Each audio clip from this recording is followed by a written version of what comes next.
अरे बघा 2ची लाईन आहे, हजेर दिली आहे ते. आवाज द्या सरा नाहीचा. हरे कृष्णा बोला. हरे कृष्णा. हजेर येताना हरे कृष्णा बोला. अंकित, सर्वांनी सूचनेचं पालन करा. आशिक, योगेश,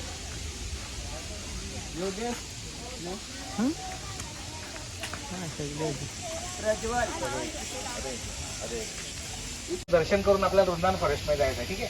त्याची सरांनी सूचना दिली की कुठल्याही प्रकारे फूल किंवा फळ असं काही आंबा दिसला असं ना थोडा असं काही करू नका, कारण प्रत्येक ठिकाणी सिक्युरिटी आणि कॅमेरे आहे.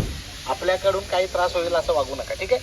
आणि प्रत्येकाने लाईनीमध्ये चालायचं आहे आणि ज्या ज्या ठिकाणी जाऊ त्या ठिकाणी आपण ती हरे कृष्णा हरे कृष्णा हरे कृष्णा हरे कृष्णा. या ठिकाणी जिल्हा परिषद शाळा अबीड नेटवर्क लाईव्ह मग सायरे आपला.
बरोबर.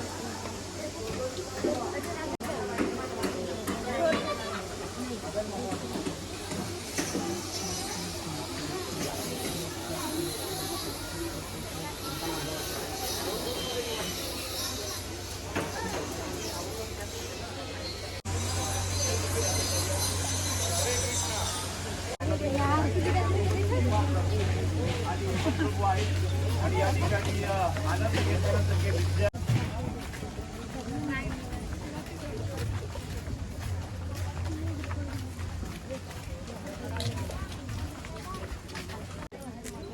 पुणे खेळतो का?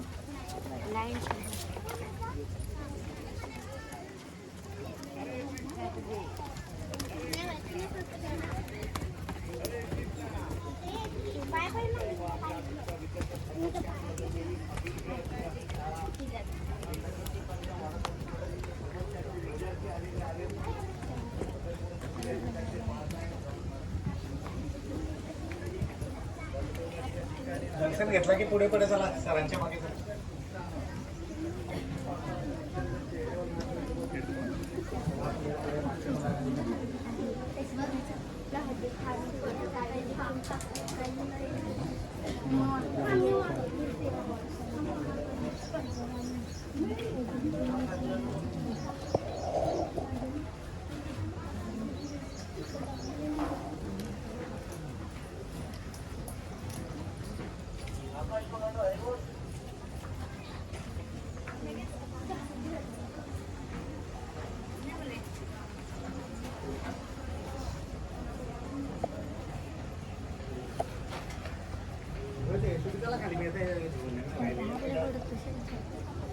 एक प्रदक्षिणा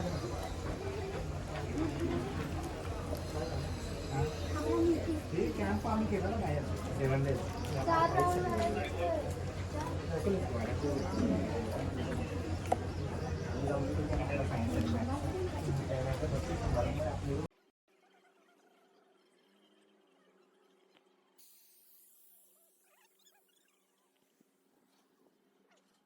तू यांचा सोड माझा काय लाडा झालास.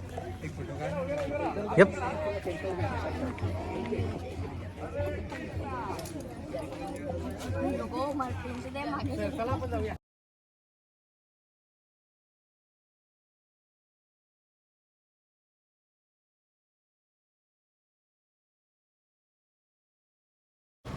तर ठीक आहे, आता आपण दोन्ही मंदिराचं दर्शन केले. दर्शन केल्यानंतर आपण वृंदावनामध्ये प्रवेश केलाय. ठीक आहे, आता आपण कुठे आहोत? मथुरा. काय दिसते तुम्हाला समोर? कोण सांगेल बरं? काय वाटतंय? बोलायचा प्रयत्न करा, बोला प्रत्येकाने. काय वाटतंय तुम्हाला? काय दिसतंय समोर? कोण कोण आहे? कृष्ण, अजून त्यांची आई बाबा वसुदेव आणि देवकी माता. ठीक आहे, तर जेव्हा आपण आता दोन्ही मंदिराची दर्शन केलं ते तुम्हाला थोडक्यात सांगतो. पहिलं आहे राधा वृंदावन विहारी मंदिर. ठीक आहे, त्याच्यानंतर दुसरं मंदिर बघितलं आपण मदन मोहन. त्याच्यानंतर मदन मोहनचं दर्शन करून आपण आता वृंदावन फॉरेस्टमध्ये आलो आहोत. वृंदावन फॉरेस्टमध्ये बघू शकता की भगवान श्रीकृष्णांचा जन्म कुठे झाला? भगवान श्रीकृष्ण मथुरा येथे अवतीर्ण झाले कंसाच्या कारागृहामध्ये. तर असं झालं की एकदा देवकी आणि वसुदेव यांचा विवाह झाल्यानंतर एक आकाशवाणी झाली. ठीक आहे, आकाशवाणीनंतर आकाशवाणी म्हणजे काय? आकाशातून एक आवाज आला. त्याच्यानंतर त्यांनी सांगितलं की देवकीचा 8वा पुत्र कंसाला सांगितलं की हे कंसा, देवकीचा 8वा पुत्र तुझा वध करेल. ठीक आहे, व त्या दिवसापासून कंस खूप घबरायला लागले. तर त्यांनी काय विचार केला की देवकीला जे काही पुत्र होतील त्यांना मी मारेन असा. आणि नंतर मग आपण बघू शकता की कंसाच्या कारागृहामध्ये भगवान श्रीकृष्णाने म्हणजे अवतार घेतला, जे कृष्णाचा जन्म झाला. तर बघा, भगवान श्रीकृष्ण जेव्हा जन्माला येतात तेव्हा चतुर्भुज नारायणाच्या रूपामध्ये येतात. आपला जन्म येतो आईच्या पोटात, आपण जेव्हा जन्म घेतो तेव्हा बाळ, आपण छोटासा बाळ असतो. मग भगवंत पहिला प्रकट होतात चतुर्भुज रूपामध्ये, आणि नंतर मग त्यांनी कृष्णाचं एक बाळ रूप धारण केलं. आणि देवकी आणि जे वसुदेव आहेत, ठीक आहे, त्यांना सांगितलं की तुम्ही काही घाबरू नका, मी सुखरूप वृंदावनामध्ये जाईल आणि वृंदावनामध्ये तिथे जाऊन राहील नंद महाराज आणि यशोदा यांच्याकडे. ठीक आहे, नंतर मग त्यांनी कृष्णांनी भगवंतांनी वसुदेव महाराज जे होते त्यांचे बाबा, त्यांना सांगितलं की तुम्ही काय करा, मला वृंदावनामध्ये घेऊन चला. तर आता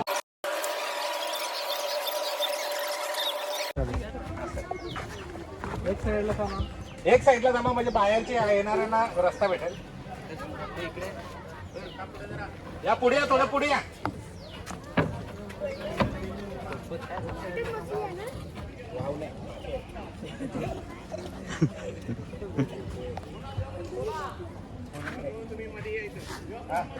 हरे कृष्णा. बाकीच्यांना जायला जागा द्या मागे. सुद्धा इथेच ऐकायचंय, लवकर या. एक साईडला रस्ता ठेवा, बरोबर? हरे कृष्णा. तर आपण पाहिलं की भगवान श्रीकृष्णाचा जन्म मथुरेमध्ये कंसाच्या कारागृहामध्ये झाला. भगवान श्रीकृष्णांनी त्यांच्या बाबा वसुदेव महाराज यांना सांगितलं की तुम्ही मला आता वृंदावनामध्ये घेऊन चला. तर आता बघू शकता इथे वसुदेव बाबा जे आहेत हे भगवान श्रीकृष्णांना वृंदावनामध्ये घेऊन चला. आता मथुरेतून आपण कुठे जाणार? वृंदावनामध्ये जाणार. आता इथे बघू शकता आपण, एक यमुना दिसेल तुम्हाला, छान यमुना नदी. पूल पार करून आपण आता वृंदावनामध्ये प्रवेश करू. श्रीकृष्ण जन्म झाला तेव्हा मथुरेला किती पूर आलेला? हा, तर ते छान सरांनी प्रश्न विचारला यमुनेला. तर जेव्हा भगवान श्रीकृष्ण म्हणाले की मला वृंदावनामध्ये घेऊन चला, तेव्हा वसुदेव महाराज जे आहेत त्यांनी भगवान श्रीकृष्णाला आपल्या डोक्यावर टोपलीमध्ये घेतलं. तेव्हा यमुनेला खूप पूर आलेला, कारण तो साधारण भगवंताचा जन्म जो ऑगस्टमध्ये, आपल्या जर कॅल्क्युलेशन केलं तर ऑगस्टमध्ये खूप पावसाळा असतोय, पाऊस खूप असतोय. तर यमुनेला खूप पूर आलेला. तर यमुना नदीचा पातळी वाढत चाललेली. वसुदेव महाराज यमुनामध्ये भगवान श्रीकृष्णांना डोक्यावर घेऊन यमुना नदीतून त्या प्रवाहातून अपोजिट जायचं होते त्यांना वृंदावना, म्हणजे मथुरेतून वृंदावनाला जायचं होतं. तेव्हा यमुनेची पातळी वाढत होती. तर वसुदेव महाराज टेन्शनमध्ये आले की अरे कदाचित कृष्ण माझा बाळ जे आहे भगवंत कदाचित वाहून जातात की काय. पण त्याच्या मागे रिझन असा होता की का बरं वर येत होती यमुना? तर यमुना भगवान कृष्णाच्या चरणाचा स्पर्श करण्यासाठी वर येत होती. जेव्हा भगवान श्रीकृष्णाच्या चरणांचा त्यांना स्पर्श झाला त्या पाण्याला, यमुनेला, तेव्हा यमुना आपोआप दुभंगली, म्हणजे तिने रस्ता तयार केला आणि भगवान श्रीकृष्णाला घेऊन वसुदेव महाराज वृंदावनामध्ये प्रवेश केला. आणि आपण पाहू शकतो त्यांच्या मागे एक अनंत शेष आहेत बघा, नाग. तर ते अनंत शेष कोण आहेत? स्वयं बलरामजी आहेत, भगवान श्रीकृष्णाचे मोठे भाऊ. तर ते भगवंताचं प्रोटेक्शन रक्षण करण्यासाठी की भगवंतांना इजा होऊ नये, भगवंत पाण्यात भिजू नये, म्हणून ते स्वयं बलरामजी अनंत शेष या रूपामध्ये त्यांना प्रोटेक्शन देत होते. तर आपण आता मथुरेतून वृंदावनामध्ये जाणार. इथे बघू शकता छान छान मासे आहेत. बघताना थोडं व्यवस्थित बघा, मोबाईल वगैरे सांभाळून, नाही तर जातील. हरे कृष्णा. तर कळलं इथे माहिती. हरे कृष्णा. सगळा इतिहास जेव्हा तुम्ही सांगताय तो लक्षात ठेवा.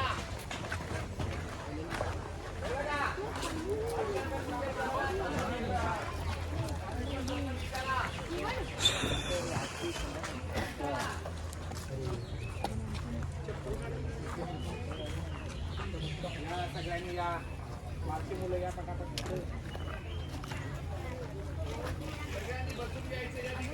हरे कृष्ण. या मागच्या मुली पटापट. वृंदावनामध्ये आल्यानंतर आपण आता आहोत ब्रह्मांड घाट. कुठे आहोत आपण? ब्रह्मांड ब्रह्मांड घाट. घाट. भगवान श्रीकृष्णांनी ते भरपूर अशा लीला केल्या तुम्ही बघू शकता. इथे हे समोर बघू शकता. इथे माता यशोदाने जेव्हा भगवान श्रीकृष्णाने माती खाल्ली तेव्हा माता यशोदाने चेक केलं की बाबा खरंच तू माती खाल्ली का. ती एक लीला ब्रह्मांड घाटावर घडली. त्याच्यानंतर भगवान श्रीकृष्ण गायी आणि वासरांना घेऊन जंगलामध्ये चरायला जायचे ब्रह्मांड घाट. आणि ते संध्याकाळी दररोज 6-6:30 जी मुलं कॅम्पला राहिलेले पूर्वी त्यांनी पाहिलं असेल की सुंदर अशी यमुनेची आरती होते. ब्रह्मांड घाटामध्ये यशोदा मैया कृष्णाच्या तोंडामध्ये माती खाल्ली की ते चेक करते तेव्हा काय दिसलं ते आपण थोडक्यात बघू. जेव्हा बलराम आणि कृष्ण बलराम दोघे जणांनी त्यांचे सवंगडी खेळत होते भगवान श्रीकृष्णाने माती खाल्ली. आपण पण लहानपणी खायचो. आवडायची. मला पण आवडायची. ठीक आहे. भगवान श्रीकृष्णांनी माती खाल्ली. आता बलदेव जे आहेत भगवंताचे मोठे भाऊ बलराम भगवंत आहेत 2 नंबर आणि बलदेव आहे मोठे. बलदेव आणि जे बलराम आहेत त्यांनी काय केलं यशोदा मैयाला तक्रार केली की मैया कृष्णाने माती खाल्ली. तर 2-3 वेळा त्यांनी सांगितलं. मातेला एवढा लक्षात आलं नाही. तिने निग्लेक्ट केला की जाऊ द्या खाल्ली असेल. नंतर परत कंप्लेंट केली. सगळे मुलं पण बोलायला लागली सवंगडी की खरंच कृष्णाने माती खाल्ली. कृष्ण म्हणतात की नाही नाही मैया मी नाही माती खाल्ली. हा खोटे बोलतात. आई बोलते का आ कर. आ केल्यानंतर तिने भगवंताने असं आ तोंड उघडल्यानंतर त्यांच्या यशोदामाईने काय बघितलं त्यांच्या तोंडामध्ये मुखकमलामध्ये ब्रह्मांड पूर्ण ब्रह्मांड. म्हणून याला ब्रह्मांड घाट म्हणतात. ब्रह्मांड म्हणजे पृथ्वी जे पूर्ण जे 12 लोक आहेत ना जनलोक तपलोक महरलोक जे पूर्ण ब्रह्मांड त्यांचं दर्शन घडलं भगवंताच्या मुखामध्ये. आणि यशोदामैया एकदम अशी हे झाली चलविचल झाली ती. हे काय बघते मी. बेसिकली ती माती खाल्लेली पण त्यांनी भगवंतांनी काय दाखवलं ब्रह्मांड दाखवलं पूर्ण यशोदामैयाला. त्याच्यानंतर मग यशोदामैयाला समजलं की सर्वसाधारण कोणी नसून स्वयं भगवंत आहे. पण तिचा पुत्र प्रेम होता. प्रत्येकाला कृष्ण जे आहेत हे स्वयं भगवंत होते वृंदावनामध्ये. पण प्रत्येक जण कशा वेगवेगळ्या अँगलने त्यांच्यावर प्रेम करायचा. कोण मित्राच्या रूपामध्ये प्रेम करायचा. कोण वात्सल्य रूपामध्ये प्रेम करायचा नाही का. यशोदामैया आपल्या पुत्राच्या रूपामध्ये प्रेम करायची. म्हणून तिला असं वाटलं की ती माझाच पुत्र आहे काय नाही लहान आहे. नंतर ती एकदम त्या दरम्यान हे झाली गोंधळून गेली की हे नक्की काय बघते मी. तर अशा प्रकारे आपण ब्रह्मघाट या ठिकाणी आहोत. सुंदर असं दर्शन बघू शकता यमुनेचं. इथे संध्याकाळी दररोज संध्याकाळी 6 वाजता आरती पण होते. ठीक आहे. हळूहळू आपण आता 2-2च्या लाईन मध्ये परत पुतना सामने आई है. क्या है पुतना राक्षसी. क्या है वो बहुत डेंजर है. करा करा